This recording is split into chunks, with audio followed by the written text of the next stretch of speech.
Assalamu alaikum. We're here from Canada to learn about Al-Andalus.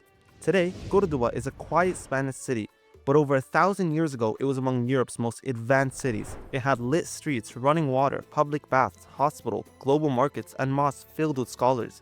It was a purpose-driven society. Assalamu alaikum. Come back to the 10th century, a global hub of innovation, learning, and justice built on Islamic values. Four guiding values shaped Córdoba's rise: ilm, knowledge; adl, justice; ihsan, excellence; and sacrifice, waqf or sadaqah.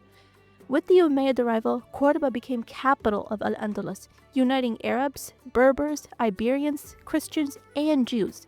Stability, wise leadership, and public welfare drove its flourishing. Ask, what happens when knowledge serves something greater than power or profit? In 711 CE, Muslim leadership crossed from North Africa into the Iberian Peninsula, beginning the transformation of the region into what became known as Al-Andalus. Through building alliances, welcoming diversity, and introducing systems of justice-based governance, these new rulers laid the foundation for one of history's most remarkable societies. Population estimates range 100,000 to 200,000. There were hundreds of mosques, 300 plus baths, and around 70 libraries near bookshops, proof of a love of learning. It was also inclusive. Muslims, Christians, and Jews lived and worked together as scholars, doctors, artists, merchants. Markets drew goods from Africa, Asia, and Europe. Debates, philosophy, and poetry thrived, and the great mosque extension signaled commitment to faith and culture. Ilm, knowledge. In Islam, seeking knowledge is sacred. Anas ibn Malik reported that Prophet Muhammad ﷺ said, "Seeking knowledge is an obligation upon every Muslim." Córdoba lived this. 70 libraries, one with 400,000 books, hundreds of schools, and specialized colleges in medicine, law, astronomy, poetry. Waqf kept education accessible across class, gender, and faith. People studied, taught, and debated together, creating pluralism and intellectual vibrancy that contrasted with much of medieval Europe. Public learning filled mosques, gardens, and streets. Al-Hakam's II's royal library housed 400,000 plus books, 500 plus scribes preserved works from Greece, Rome, Persia, India. Córdoba became an international hub. Arabic served as the language of learning, bridging civilization and shaping both the Islamic world and Europe. Key scholars: Ibnrushd, Averroes, bridged Aristotle and Islamic theology with commentaries defending reason, later vital in European universities and Enlightenment debates. Maimonides, a Jewish Cordoban, blended Jewish theology, Islamic philosophy, and Greek thought. His medical texts were widely taught. Ibnsina, Avicenna, authored the Canon of Medicine, Qanun fi Tib, a standard for centuries. Knowledge was an amana, trust to uplift society, not status. Literacy was widespread. Libraries and manuscripts circulated broadly. As Ibn Hazm noted, books were cherished beyond elites. Hospitals provided free care to all. Al-Zahrawi, the father of surgery, wrote Al-Tasrif, 30 volumes. A surgical volume described 200 plus instruments, many his own. It became Europe's surgical textbook for 500 years. Scholars advanced algebra, building on Al-Khwarizmi, and optics, Ibn al-Haytham, fueling the later European Renaissance. For Córdoba scholars, science and religion aligned.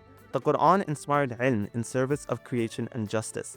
They lived for legacy, leaving the ummah better than they found it. Studying the universe was worship, reflecting on Allah's sign.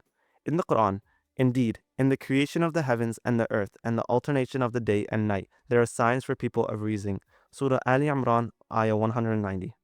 بسم الله الرحمن الرحيم إن في خلق السماوات والأرض واختلاف الليل والنهار لآيات لأولي الألباب.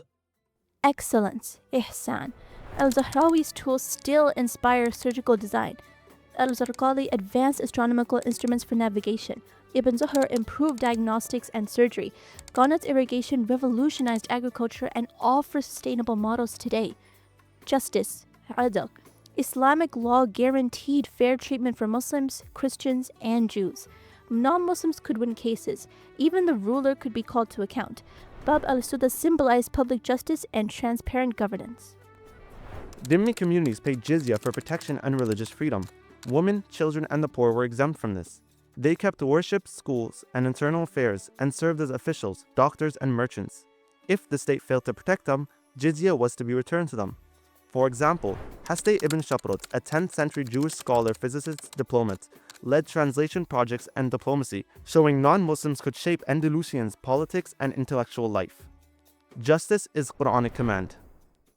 O believers, stand firm for justice as witnesses for Allah, even if it's against yourselves, your parents, or close relatives.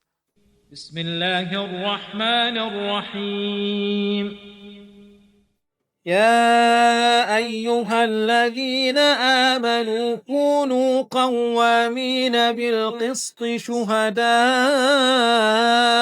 لله ولو على أنفسكم أو الوالدين والأقربين.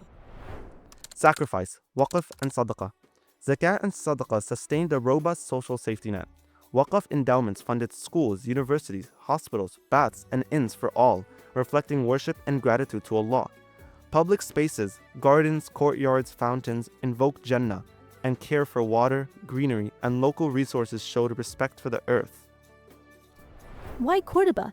Not just architecture, wealth, or science, but a purpose. A society built on ilm, adl, ihsan, and sacrifice, where knowledge served people, justice served all, and faith guided action. This is a blueprint. Will you seek knowledge for a greater good? Will you stand for justice? Will you aim for excellence and give back to your community? Córdoba did it. Why not us?